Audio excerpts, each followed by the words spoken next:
Well, welcome back, everybody. Dennis Darby with you again in our current series on knowing God. And what could be more important than knowing God and being known by God in particular, that He loves us, extraordinary stuff.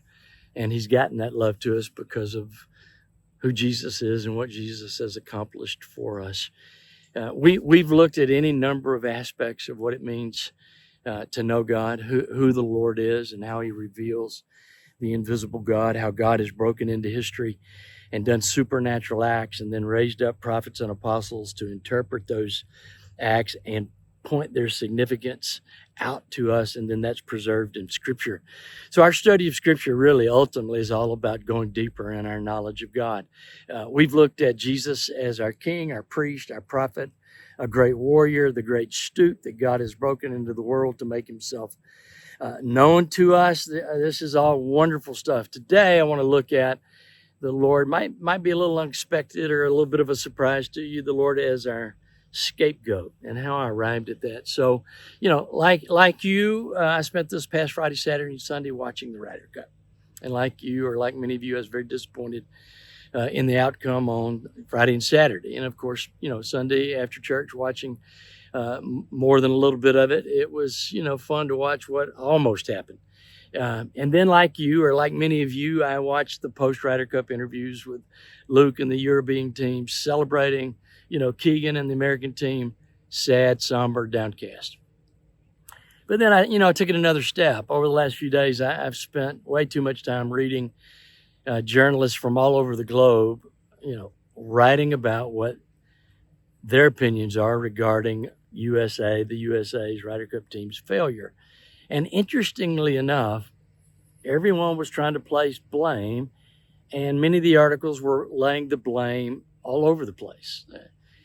Plenty of blame to go around, they were saying. And essentially, it went from Keegan's captaincy to poor pairings, to poor strategy or lack of strategies, proper strategies. Keegan even owned, a bad decision on the course setup. The greens were soft, poor putting. Most of the articles did take the time to honor Europe's, stellar play, which obviously is appropriate. But it went on and on and on, trying to find blame. And of course, looking at things, doing debriefs so that you can be better, very appropriate, that kind of thing. But one article really grabbed my attention, and this golf journalist entitled his article something like this: Keegan Bradley, an easy scapegoat, but the wrong one. And so I read that with great interest, and it really got me on a train of thought regarding this idea, the concept and the word of scapegoat or scapegoating. Now we know what that is in the modern context. It's when a person or a team or an institution or even a nation, some outfit of some sort, makes a lot of mistakes and fails at something. And rather than taking ownership or taking responsibility for the failure, they want to point the finger and get the attention off them. They want to blame shift. And they want it's a diversionary tactic. It's a defensive mechanism to put the blame elsewhere so the floodlights don't have to be on them. And maybe all of us have been guilty in a little way of justifying our failures, that sort of thing. But, and so we know about that. But the word and the concept of scapegoating doesn't find its origins in the modern West. It actually finds its origins in Scripture. Israel, for instance, in Leviticus 16, Israel has sinned against God, and God has to do something about it. And so one of the things He does is He communicates to Moses, here's what I want you to do. I want you to take 2 goats, and I want you to take the first goat, and I want you to sacrifice that goat, take the blood of that goat, put it on the altar, and that will assuage the wrath of God. That'll solve the justice issue. Because why? Well, breaking God's commands has to be punished. And that's an important thing. Theologically, that's known as propitiation. But then the second goat is really interesting to me. That's the scapegoat. The scapegoat is not sacrificed. The great high priest would lay his hands on the goat, confess the sins of Israel symbolically into the goat, and then shoo the goat away into the wilderness so that those sins or never remembered.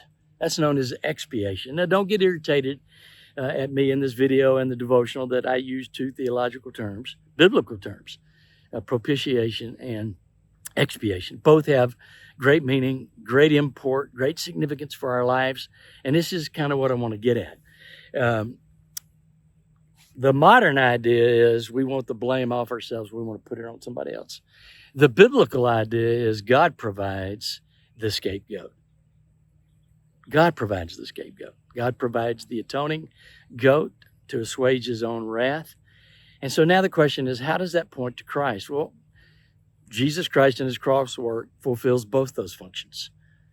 He assuages the wrath of God. We've talked a lot about that over the last few years, known as propitiation. So God's no longer angry at the believer, and he doesn't have to punish the believer because he's already punished his son to solve the justice issue. But oftentimes we leave it there, even if we know that part. But if we do, we leave it there and forget to explore this second goat and expiation, what that means. What this means is not that piece, the first piece. What expiation means is Christ not only solves the justice problem by placating the wrath of God and, basically bearing our punishment in his soul and body at Calvary, but Christ also cleanses our conscience. He takes care of our guilt and shame, our embarrassment, our heaviness, and the depressions that come with it. Now, so why is this very important? Well, there's a million things we could explore, but the one I want to explore with you most specifically is this. I was for many, many, many, many years, better part of 3 decades, a pastor.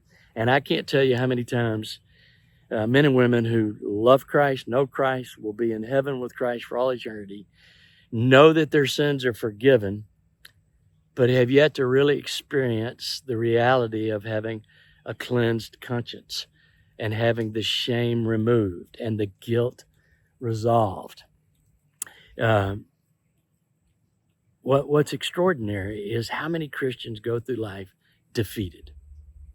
They're constantly revisiting, rehearsing the shame and the guilt, the pain, the embarrassment. And as a result, they live with sort of a low-grade fever.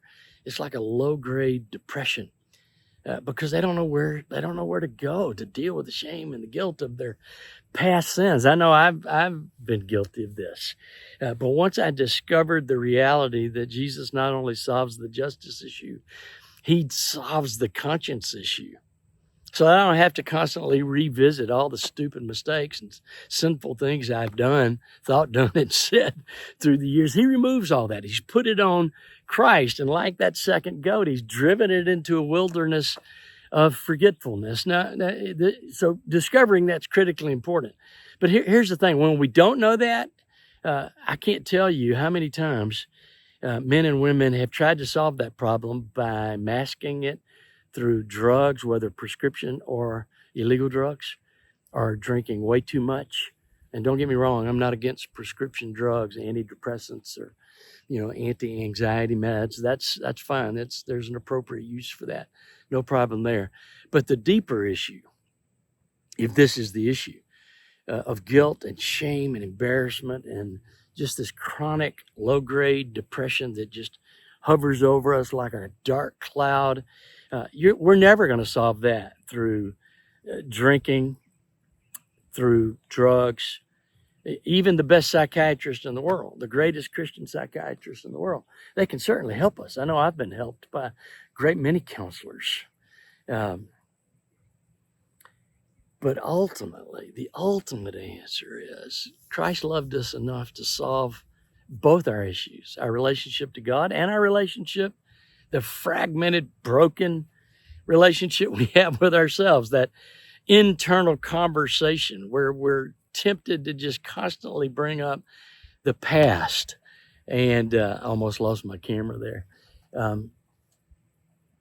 So what I'm trying to get at is Jesus solves that problem too. And I hope this devotional will mean something to you, and I hope it blesses you, and I hope to see you next Friday. God bless.